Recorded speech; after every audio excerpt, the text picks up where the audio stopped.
So I didn't realize it was God that was telling me to hold on. It wasn't my time yet. But I believed and I waited. Although it was so painful, like seeing your mates graduating, going for service and everything, and you're just sitting home doing nothing. It was the hardest pain of all time. Although I got the rentage and the school fees and everything, but I couldn't go back at the time I wanted to go back. So I waited for my time because it wasn't yet my time. And in all this, God was teaching me something. He was teaching me to be patient, to trust in His timing, to let Him lead me and not let me lead myself. So I was patient. In order for me to get rid of my depression, I had to start studying the Bible, listening to messages.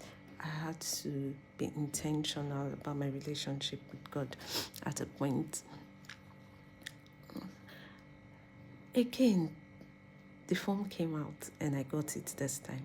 I applied and I was accepted. In fact, magically accepted. I didn't do any of the things I did the first time. I was just given the admission directly, immediately. I paid the acceptance fee. I paid for my rentage and I even paid school fees as well. And in all this, I was like, how am I going to cope with the children that I'm going to be with? Like, because they're really not my mates. They're not even my age mate, nothing. How will I cope with the Gen Zs?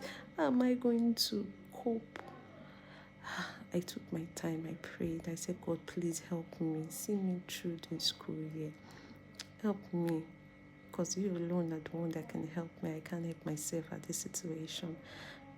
I have no power, no strength, nothing. I just hoped and believed in God. And trust me, God came through. And it came through really good. So, first and second semester, HND1, God gave me the best result I could ever ask for. I didn't even know how I merited it, but I was like, I get brain. I didn't know it was God's. And one thing with this school, they will give you what you give to them. They gave me exactly what I gave to them. Like, I was like, God, so I still have it. I was doubting that my brain was still very sharp after being at home for 5 years. Not like I was doing anything